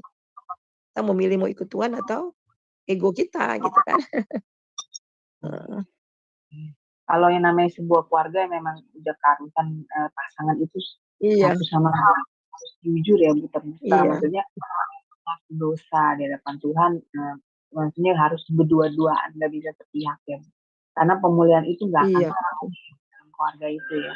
Jika salah satunya itu belum sadar Tuhan gitu, ibaratnya seperti itu ya Bu ya. Iya. Paling dengan cara yang satu pihak yang sudah mengerti itu yang terus bergumul betul, harus banyak berdoa yang berubah. Kita nggak bisa mengubah orang, tapi yang Tuhan inginkan kita dulu yang harus berubah. Iya betul. Iya. Dari diri ketika kita berubah, pasangan kita akan melihat ada perubahan. Jadi dia berubah juga gitu. Start from us. Iya, jadi untuk temannya Ibu Ana yang tadi itu harusnya dia sendiri dulu Bu ya yang berubah ya Bu ya. Dari diri dia ya. Betul. Ya. Iya betul. Iya. Nanti berdampak ke suaminya ya Bu ya, ke anak-anaknya. Betul. Iya. Terima kasih Ibu. Karena kan kadang-kadang kan saya memimpin jaringan doa wanita. Kalau suaminya larang-larang dia kalau mau pergi doa, ya udah kalau dilarang ya nggak usah ikut gitu. Di rumah aja, ikutin aja taat. Terus lama-lama suaminya tahu kan dia nggak ikut, nggak pergi-pergi. Kok kamu nggak pergi ke doa gitu? Kan papa larang saya katanya. Oh akhirnya malah justru itu dikasih, udah pergi. Yang penting siapin dulu semua segala sesuatu. Nah itu ada kejadian seperti itu. Itu tapi kalau kita ya ini kan untuk Tuhan gitu. Oh, ini kan untuk Tuhan, mau berdoa untuk Tuhan larang-larang gitu. Iya, saya juga dilarang Ibu untuk pelayanan. Saya kalau mau pelayanan dia tidak mendukung. Tapi saya bawa dalam doa. Iya. Ya, Tuhan membuat hati suami saya jadi saya dikasih pelayanan. Nah, tapi di channel-channel YouTube sih Bu. Karena kan memang kalau untuk luar rumah gitu, suami saya nggak suka saya pergi gitu. Ya, tapi puji Tuhan nih, saya bisa pelayanan walaupun di channel-channel YouTube. Seperti itu. Iya, betul Bu. Itu pergumulan kita ya Bu. Iya, betul. Ya, kadang-kadang ini kan orang persekutuan doa kok. Mau doa, mau pelayanan kok larang-larang gitu. Seperti suami saya kayak gitu emang Ibu. Sama. Iya. Terima kasih Ibu. Iya. Iya, sama-sama. Ini sudah mau jam 11, bagaimana kita? Iya, baik, masih ada yang mau bertanya atau sudah cukup? Sudah cukup ya. Iya, kalau sudah cukup kita akhiri ya Bu ya. Iya boleh. Atau Iya. ada yang mau nanggapin juga boleh, memberi tanggapan juga boleh. Iya, silakan. Barangkali masih ada yang mau bertanya atau mau tanggapin atau masih ada yang mau diskusi, silakan. Tambahkan itu boleh. Iya, Ibu Heni, bagaimana Ibu Heni? Shalom. Brokodex? Saya nggak Oh, ada. iya. Terima kasih untuk Ibu Suryani. Saya menyimak dari tadi sembari kerja ya. Ya, makasih loh Bu Suryani. Terima kasih. Ya, sama-sama. Ya, saya mute dulu ya. Soalnya di sini di dapur keltak-keltuk sama panci. Iya. Iya. Oke. Baik, kita akhiri ya Bu ya. Ya, boleh akhiri saja ya. Iya. Firman-Nya berkata, karena itu perhatikanlah dengan seksama bagaimana kamu hidup. Janganlah seperti orang bebal, tetapi seperti orang arif, dan pergunakanlah waktu yang ada, karena hari-hari adalah jahat. Kita diingatkan agar menggunakan waktu sebaik mungkin. Sayangnya masih banyak orang menyia-nyiakan waktu yang Tuhan beri, dengan duduk berjam-jam, menonton TV, menghabiskan waktu, dan mengobrol. Seharusnya baiklah berbicara dengan menyampaikan firman Allah. Amin. Baik, kita akhiri. Ibu ada closing statement-nya atau bagaimana? Dan ditutup sekalian dengan doa penutup dan doa berkat. Ibu, silakan. Ya, jadi jelas ya Saudara bahwa kehidupan yang baru itu dimulai dari Tuhan. Dan tidak berakhir di situ. Juga hidup bersama Tuhan. Dan juga menuntun kita sampai kepada finishing. Akhir daripada hidup kita tetap Tuhan. Jadi dia yang awal, dia yang akhir. Di dalam kehidupan kita juga dia yang awal dan yang akhir. Jadi kita memulai kehidupan bersama dengan dia, berjalan bersama dengan dia, dan juga diakhiri bersama dengan dia. Sehingga nanti kita juga tinggal bersama dengan dia. Jadi semuanya dari Tuhan dan untuk Tuhan. Dan segala sesuatu sebagai orang yang hidup di dalam hidupkan yang baru, ketika kita berjalan di dalam dia dan firman-Nya, hidup kita akan diubah dari waktu ke waktu. Dan di dalam 2 Korintus, kita lihat dalam 2 Korintus pasal yang ketiga ayat yang ke-18, dan kita semua mencerminkan kemuliaan Tuhan dengan muka yang tidak terselubung.